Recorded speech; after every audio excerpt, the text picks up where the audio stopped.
Tiwari from LJ Institute of Engineering and Technology from IT ICT department. I am going to take a session from module 1, that is Fundamentals of Digital System. The topic that we are going to cover is Boolean algebra.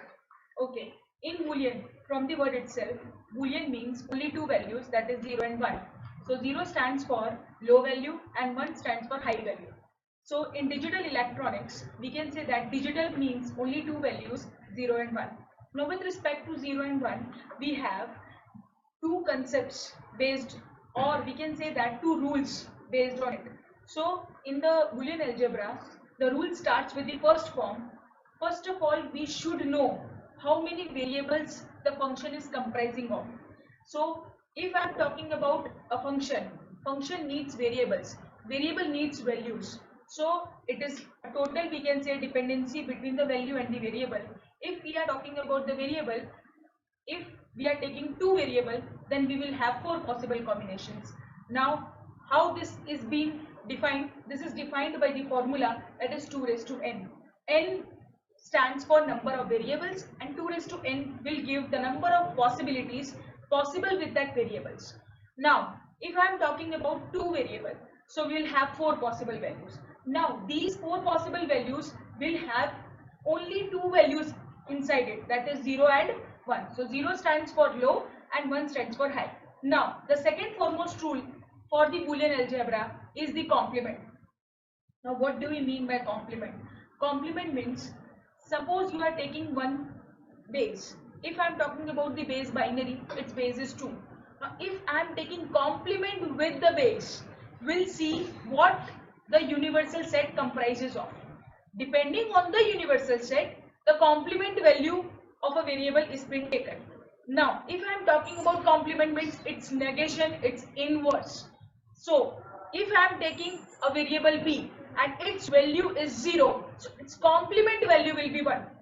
If I am taking variable b, its value is 1, so its complement will be 0. Now, this is what complement stands for, and this is the foremost rule which we are using in Boolean algebra. Now, the two foremost rules which are applied in Boolean algebra is with the two concepts, ORing and ANDing. Now, what do you mean by ORing? ORing means OR means between the two conditions. If I am using an OR value, that means any of the condition is true, answer will be true. If I am talking about AND means if both the conditions is true, then and only then answer will be true. So this is the basic concept on which the whole Boolean algebra is based. Now, the rules which are comprises is defined with some laws and with some postulates, with some equations. Now, with respect to that, we are starting with the first law as we have is with the one variable. Now, if I am talking about only one variable, then the table comprises of different laws which is applicable for one variable. The first rule which is applied for the one variable is identity law. Now, if I am talking about identity law, identity means stands with value 1. That means I am getting answer as the variable itself which you are taking it as an input. So here if I am talking about x, suppose it is my one variable, and if I am applying the identity law, so its answer in AND form, in OR form should be x itself. So for that we will use 1 and 0 with respect to that, so that you will get answer as the x itself. So if I am talking about AND, it will use 1.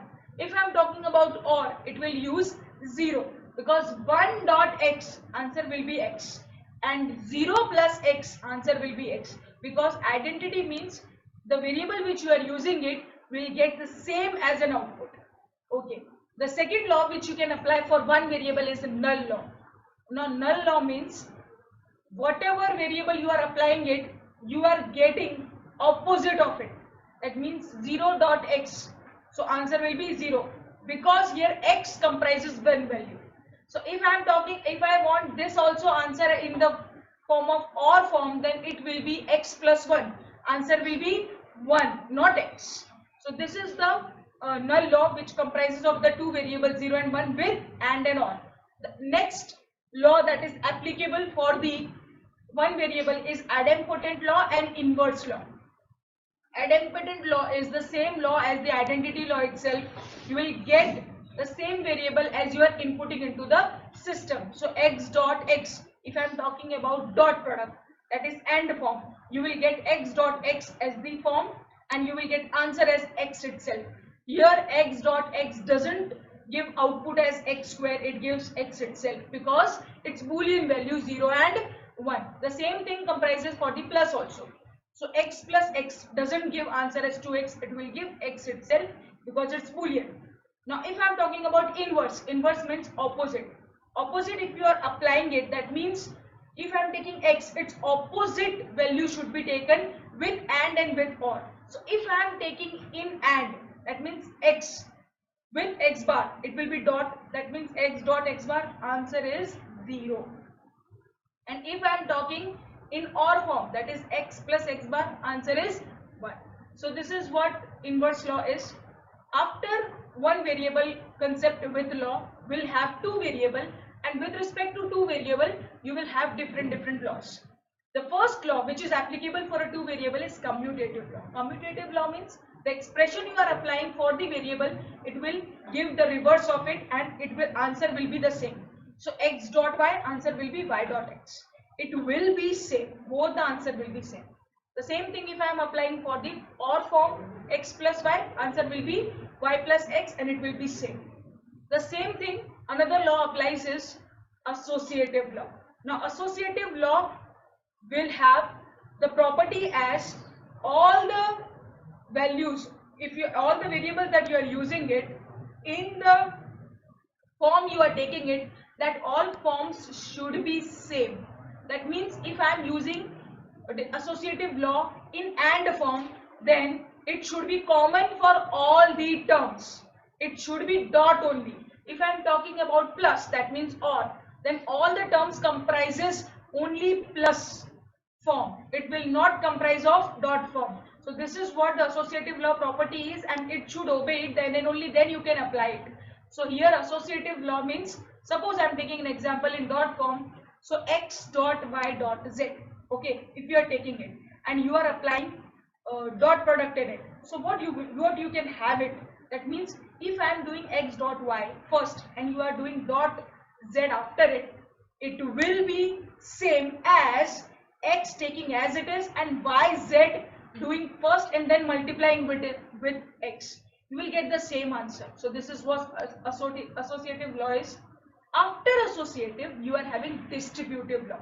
Now distributive means distributed among two or more variables. Now with respect to distributive, here we are using only two forms, and OR. So here distributed between both the terms, that is and OR. Suppose you are taking an example with x plus y dot z. So how you will distribute it?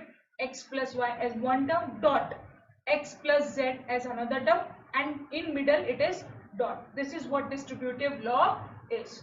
After distributive law, we are having another law as absorption law, then we are having De Morgan's law, and then we are having double complement law. Now if I am talking in between these laws, then we have the most important law as the De Morgan's law, where you will be using this law in most of the times. So if I am talking about De Morgan's law, that means complement of any of the variable, and if you are applying the complement law between the two of the variables, it will distribute it.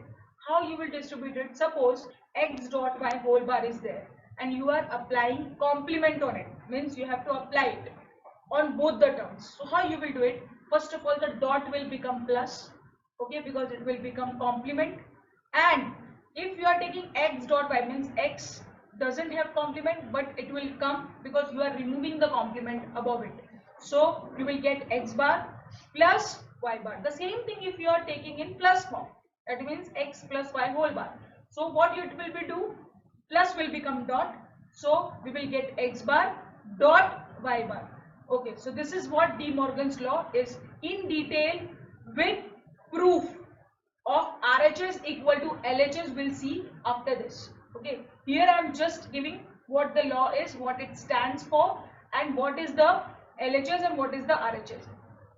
Now here the last law that we have is double complement law, means if a variable is there and you are applying two complements above it, the two complements will be nullified and you will get the same variable itself. This is what double complement law is. Now, after these laws, we have some theorems.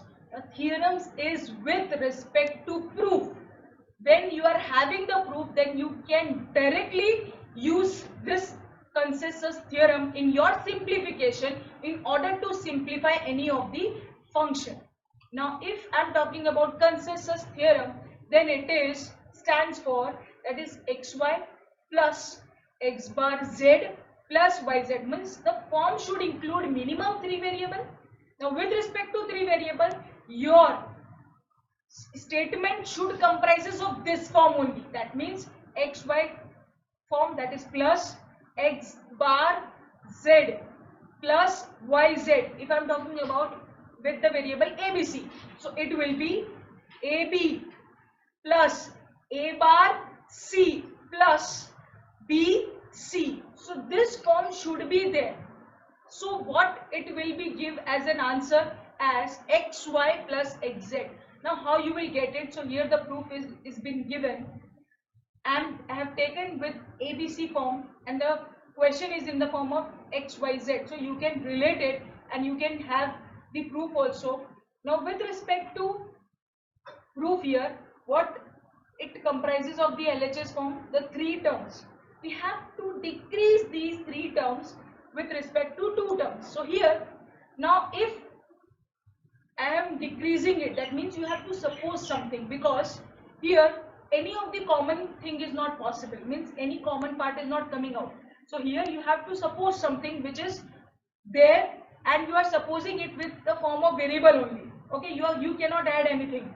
Now with respect to here, the thing which is not there is in the A form. So here you will suppose one value, that 1 stands for the identity or the null law as we have is A plus A bar. So here I have supposed 1 as A plus A bar, which stands 1 only, and we have distributed between the term, and you got the answer as AB plus A bar C plus ABC plus A bar BC. Now here AB comes as common and A1 plus C we get it, and then in the second term we are getting A bar C where 1 plus B is common. So here we got answer as AB plus A bar C, and hence it is proved. So for this proof, here this thing has been supposed where 1 is being taken as A plus A bar. This you can apply anywhere directly now, because proof we have it. Okay, so this is what consensus theorem is. Now after this we have complement of a function, means any function is being given, in order to simplify it you can directly apply the complement on it and you will get the answer as same as the normal function stands for.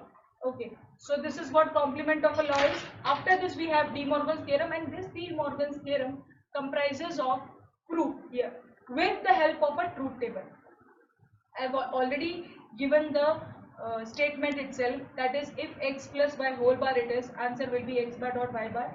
If I am taking question as x y whole bar, then you will get x bar plus y bar. So here we have taken x, y, two variables 0 0 0 1 1 0 and 1 1, x plus y and x plus y whole bar as a one term, and you can see the another term x bar dot y bar. You can see that both are same.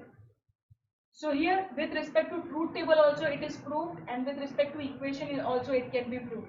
So the choice is yours. You can prove by equation also and you can prove by table also. Now this is what De Morgan's theorem is. Now here suppose we will take an example. Suppose we want to simplify f function is being given with respect to variables. F is equals to x bar yz plus x bar yz bar plus xz. Now suppose I want to simplify it. So here as you can see that x bar y is common, so we will take x bar y common, z plus z bar plus xz. We know that z plus z bar is what? It's 1, so we have decreased it, we got x bar y plus xz. As you can see that here any of the thing common part is being present? No. So we cannot reduce furthermore. So this is the answer. So this is what simplification is by using some law. So this is what Boolean algebra, Boolean laws, where you can use it for simplification of any of the expression comprises of any of the forms of variables with any number of variables with the formula of the Boolean, that is 2 raised to n. Now here, if we are getting function, if we are getting the reduced form, then it should be applied in this circuit in order to design it. So here we are seeing it, the circuit also. The circuit diagram comprises of the gates that we have already studied, the AND, OR, NOT, NOR, NAND, XOR, XNOR. These gates we have already been studied. All the circuits are comprised of these gates itself. Where we are needed, we will use the gates here, and OR and NOT logic is being used with respect to designing part of the circuit, and here the function is being defined and the circuit is being designed. But with respect to that, if it reduces to x bar y plus xz, the circuit will look like this because it's a reduced part. Okay, so this is what Boolean algebra is with respect to laws, with respect to some theorems, with respect to simplifications, and the last part but not the least, that is the circuit diagram, which is comprised of the gates which we have already done, and all the circuits are comprised of gates only. So thank you.